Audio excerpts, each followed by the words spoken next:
Welcome back to Crimson Drive, driven by NASCAR as we get ready for the Rose Bowl game, Alabama against Michigan. This is Roger Hoover now. Pleased to be joined by the host of the Michigan Radio Network, Brian Boesch, as we get set for this Rose Bowl game on January 1st. And first of all, Brian, it's great to have you with us here on the other booth. How was the holiday season for you and everybody in Michigan? Been great so far. No snow. I know most people want a white Christmas, but I've seen enough of those. I'm good with 50 and cloudy. It's been great. But now, obviously, all sights on this matchup. It's going to be a blast. I know you're fired up, and so am I. We certainly are, as Michigan is the number one seed, the Big Ten champion, and getting ready for this Rose Bowl game. We know there's been a lot away from the field. We know there's been a lot of good things on the field. Just how would you describe this Michigan football season for Alabama fans?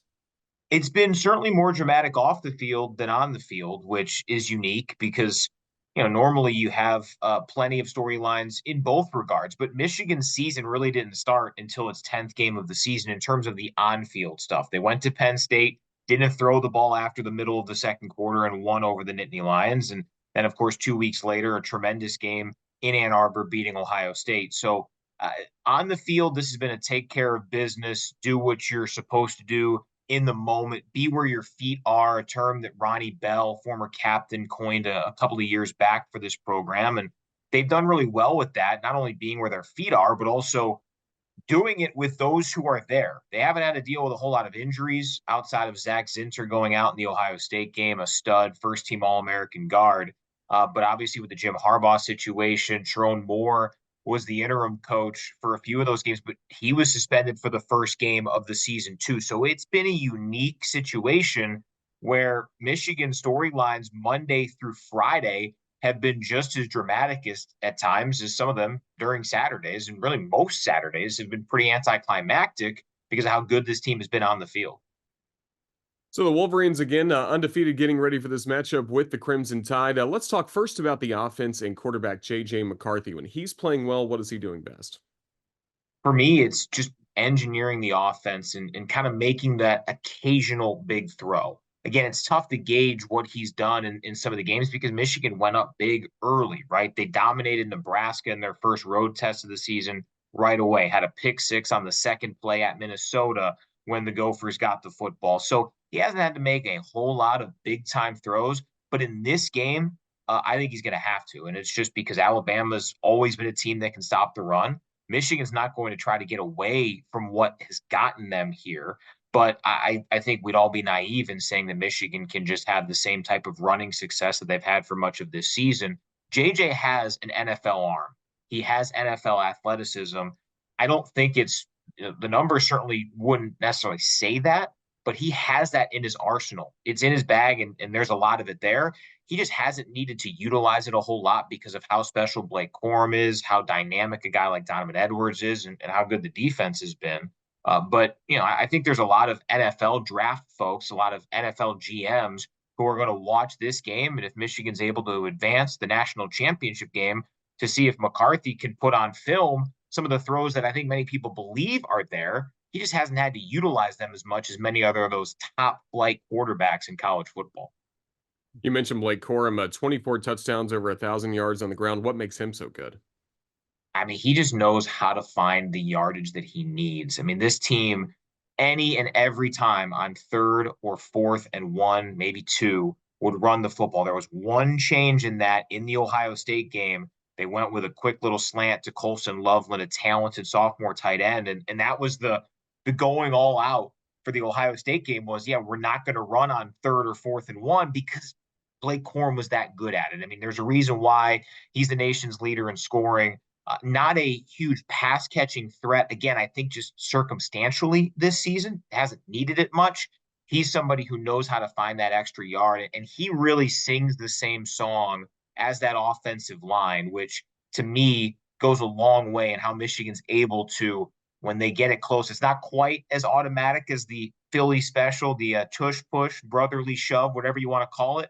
But it's pretty darn close, and it's college football's version to me. So that certainly helped the Michigan offense. How about on the defensive side of the ball? What's the strength of this Michigan defense? There's a lot there. I think the defensive front has a few dynamic athletes. Chris Jenkins is going to be a first round pick. He is a menace, absolutely ball hawk, somebody who can get to the quarterback well. A guy who's emerged this year, Kenneth Grant, just a big dude, 300 plus, and he's athletic as well. Has had an interception this year. He is just a clogging type of a presence inside.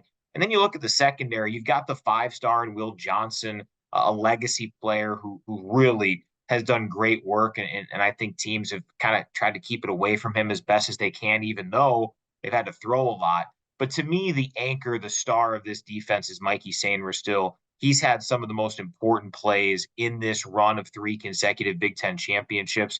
And the funny thing is, the first championship run, he was a wide receiver, and he made a big time catch against Ohio State. Last couple of years, he's transitioned to the secondary, and I think NFL personnel love him. He has a chance to be a great, great player, and he's a young man who he really finds a way to make an impact. So nickel corner can play some straight up. He can play some safety. He's just a weapon in that secondary for Michigan. And then big picture for the Wolverines, when you first got there, all the talk was about, okay, beat Ohio State, win a Big Ten championship, get over that hump. That's happened in the last few years. What's the next step for this program and specifically a college football playoff? We have seen the Wolverines in the last 2 college football playoff semifinals, but next trying to get to that national championship. Just what's the mindset around this program as they try and make that next step?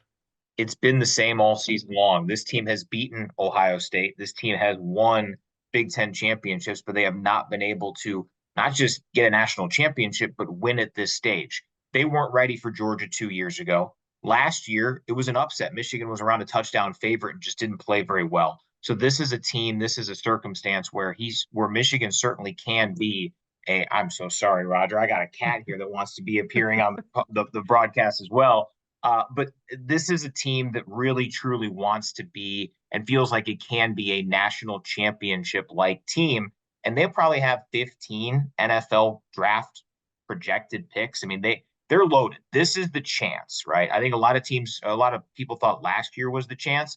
This year is the chance for Michigan. And to do it, they're going to have to beat, the team that's been the team of this century so far, Alabama. So it's going to be a lot of fun to watch.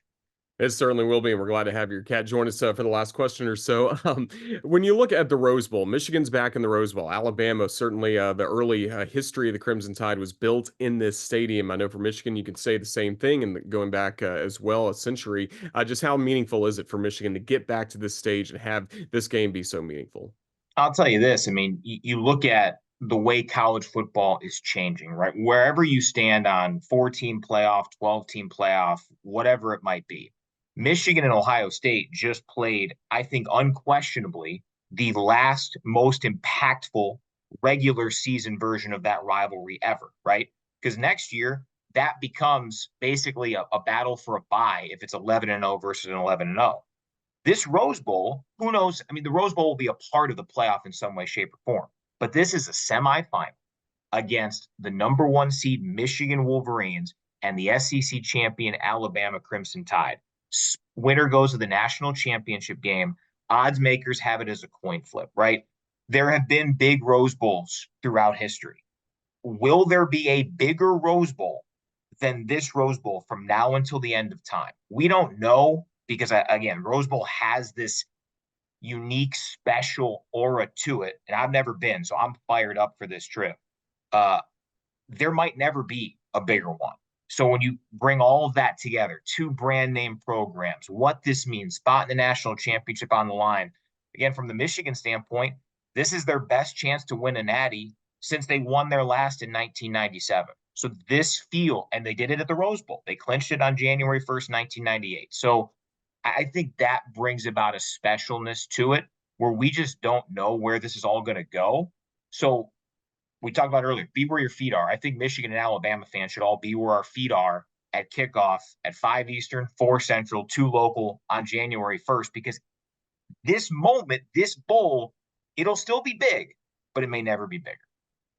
We certainly look forward to it. Michigan against Alabama in the Rose Bowl game coming up. Brian Bush will be part of the radio coverage for Michigan. And Brian, just thank you so much for your time and give us a scouting report on the Wolverines. We'll see you out in Pasadena shortly. Thank you. Sounds good, Roger. Safe travels out there.